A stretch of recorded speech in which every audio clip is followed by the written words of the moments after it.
तुमने कराया उसके कर्म ऐसे ही थे, और जो बच जाए तो कहते हैं कि देखो हमारे मंत्र, देवता और ब्राह्मणों की कैसी शक्ति है, तुम्हारे लड़के को बचा दिया। यहाँ यह बात होनी चाहिए कि जो इनके जप पाठ से कुछ ना हो तो दूने तिगुने रुपए उन धूर्तों से ले लेने चाहिए, और जो बच जाए तो भी ले लेने चाहिए, क्योंकि जैसे ज्योतिषियों ने कहा कि उसके कर्म और परमेश्वर के नियम तोड़ने का सामर्थ्य किसी का नहीं, वैसे गृहस्थ भी कहे यह अपने कर्म और परमेश्वर के नियम से बचा है, तुम्हारे करने से नहीं। और तीसरे गुरु आदि भी पुण्य दान करा के आप ले लेते हैं, तो उनको भी वही उत्तर देना जो ज्योतिषियों को दिया था। अब रह गई शीतला और मंत्र यंत्र आदि, ये भी ऐसे ही ढोंग मचाते हैं।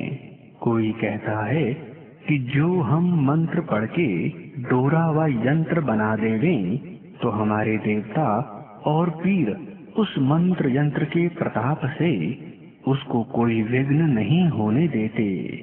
उनको वही उत्तर देना चाहिए कि क्या तुम मृत्यु, परमेश्वर के नियम और कर्म फल से भी बचा सकोगे?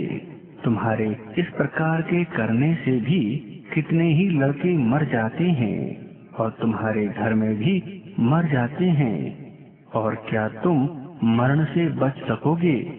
तब वे कुछ भी नहीं कह सकते, और वे धूर्त जान लेते हैं कि यहाँ हमारी दाल नहीं गलेगी। इससे इन सब मिथ्या व्यवहारों को छोड़कर धार्मिक, सब देश के उपकार करता, निष्कपटता से सबको विद्या पढ़ाने वाले उत्तम विद्वान लोगों का प्रत्युपकारक करना, जैसा वे जगत का उपकार करते हैं, इस काम को कभी ना छोड़ना चाहिए। और जितनी लीला, रसायन, मारण, मोहन, उच्चाटन, वशीकरण आदि करना कहते हैं, उनको भी महापामर समझना चाहिए। इत्यादि मिथ्या बातों से बचने का उपदेश बाल्य अवस्था में ही संतानों के हृदय में डाल दें, कि जिससे स्वसंतान किसी के भ्रमजाल में पड़ के दुख ना पावे, और वीर की रक्षा, आनंद नाश करने में दुख प्राप्ति भी जना देनी चाहिए। जैसे देखो, जिसके शरीर में सुरक्षित वीर्य रहता है, तब उसको आरोग्य, बुद्धि, बल, पराक्रम बढ़ के सदा सुख की प्राप्ति होती है। इसके रक्षण में यही रीति है कि विषयों की कथा, विषयी लोगों का संग, विषयों का ध्यान, स्त्री का दर्शन, एकांत सेवन, संभाषण और स्पर्श आदि कर्म से ब्रह्मचारी लोग पृथक रहकर उत्तम शिक्षा और पूर्ण विद्या को प्राप्त होना। जिसके शरीर में वीर्य नहीं होता वह नपुंसक, महाकुलक्षणी, और जिसको प्रमेह रोग होता है वह दुर्बल, निस्तेय, निर्बुद्धि, उत्साह, साहस, धैर्य, बल, पराक्रम आदि गुणों से रहित होकर नष्ट हो जाता है।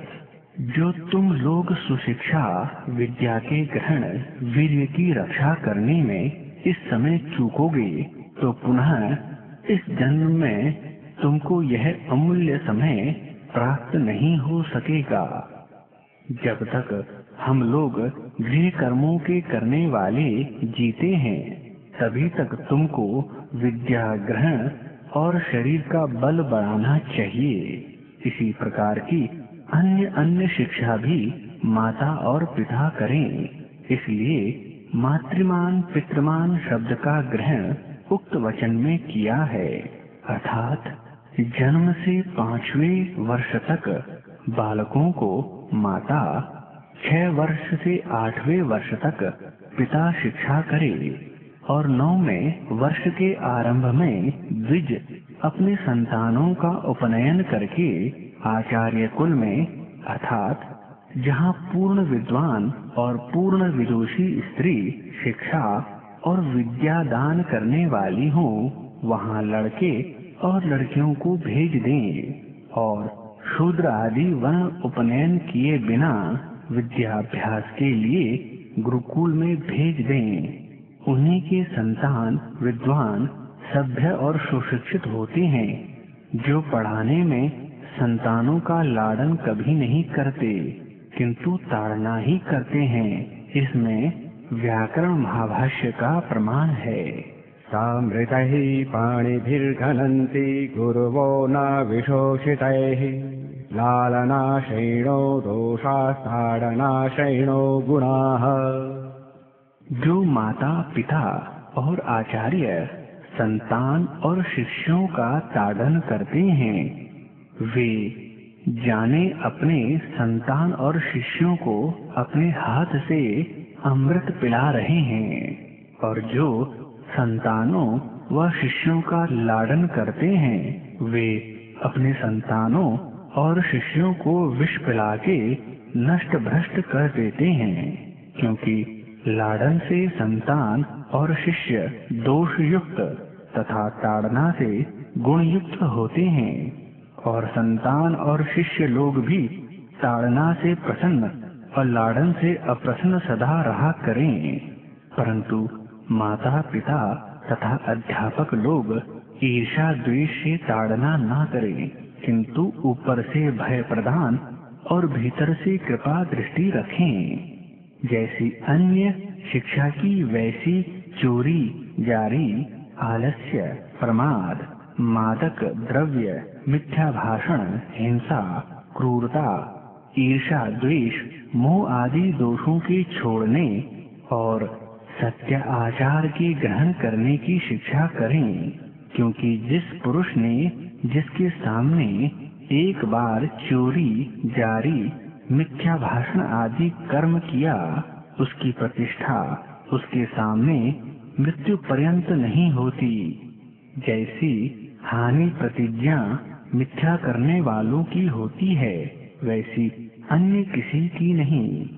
इससे जिसके साथ जैसी प्रतिज्ञा करनी, उसके साथ वैसे ही पूरी करनी चाहिए। अर्थात जैसे किसी ने किसी से कहा कि मैं तुमको व तुम मुझसे अमुक समय में मिलूंगा व मिलना, अथवा अमुक वस्तु अमुक समय में दूंगा, इसको वैसे ही पूरी करें, नहीं तो उसकी प्रतीति कोई भी ना करेगा।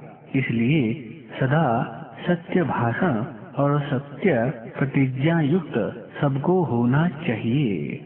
किसी को अभिमान करना योग्य नहीं है, क्योंकि अभिमानः श्रियं हन्ति, यह विदुर नीति का वचन है। जो अभिमान अर्थात अहंकार है, वह सब शोभा और लक्ष्मी का नाश कर देता है।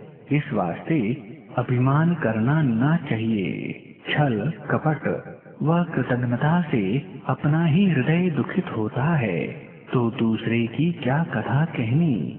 छल और कपट उसको कहते हैं जो भीतर और बाहर और दूसरे को मोह में डालकर और दूसरे की हानि पर ध्यान न देकर स्वप्रयोजन सिद्ध करना है। कृतज्ञता उसको कही है कि किसी के किए हुए उपकार को न मानना, क्रोधारी, दोष और कटु वचन को छोड़ शांत और मधुर वचन ही बोलें और बहुत बकवास ना करें।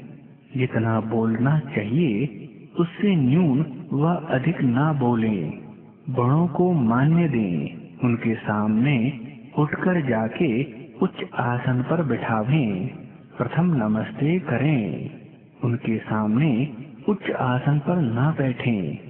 सभा में वैसे स्थान में बैठें जैसी अपनी योग्यता हो, और दूसरा कोई ना उठावे। विरोध किसी से ना करें। प्रसन्न होकर गुणों का ग्रहण और दोषों का त्याग रखें। सज्जनों का संग, दुष्टों का त्याग, अपने माता पिता और आचार्य की तन मन और धन आदि उत्तम उत्तम पदार्थों से प्रीति पूर्वक सेवा करें। यान्यास्माकं सुचरितानि तानि तव योपास्यानि नो इतराणि।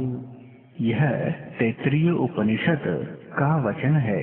इसका यह अभिप्राय है कि माता पिता आचार्य अपने संतान और शिष्यों को सदा सत्य उपदेश करें और यह भी कहें कि जो जो दुष्ट कर्म हो उनका त्याग कर दिया करो। जो जो सत्य जाने उनका प्रकाश और प्रचार करें।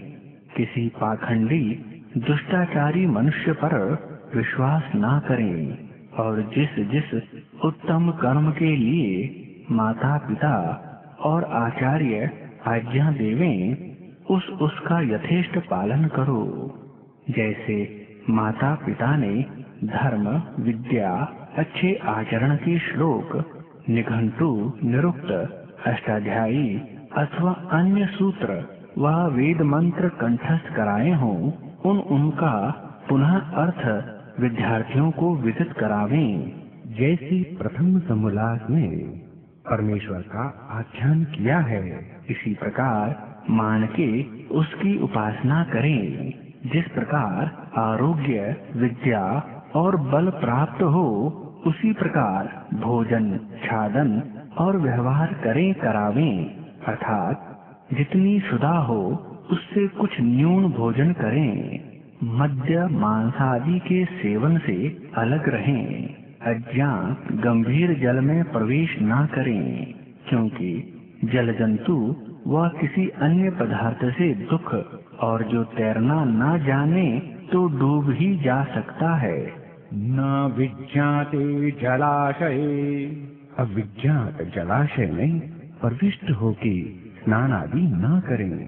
दृष्टिपूतं न्यासे पादं वस्त्रपूतं जलं पिबेत्। सत्यपूतं वदेत वाचं मनः पूतं समाचरेत्। नीचे दृष्टि कर ऊंचे नीचे स्थान को देखते चलें। वस्त्र से छान के जल पिए। सत्य से पवित्र करके वचन बोलें। मन से विचार के आचरण करें। माता शत्रुः पिता वैरी येन बालो न पाठिताः। न शोभते सभा मध्ये हंस मध्ये बको यथा। यह चाणक्य का वचन है। वे माता और पिता अपने संतानों के पूर्ण वैरी हैं, जिन्होंने उनको विद्या की प्राप्ति न कराई। वे विद्वानों की सभा में वैसे तिरस्कृत और कुशोभित होते हैं जैसे हंसों के बीच में बगुला। यही माता पिता का कर्तव्य कर्म, परम धर्म और कीर्ति का काम है, जो अपने संतानों को तन मन धन से विद्या धर्म सभ्यता और उत्तम शिक्षा युक्त करना। यह बाल शिक्षा में थोड़ा सा लिखा, इतने ही से बुद्धिमान लोग बहुत समझ लेंगे। इति श्रीमद्दयानंद सरस्वती स्वामी कृते सत्यार्थ प्रकाशे सुभाषुभूषिते बाल शिक्षा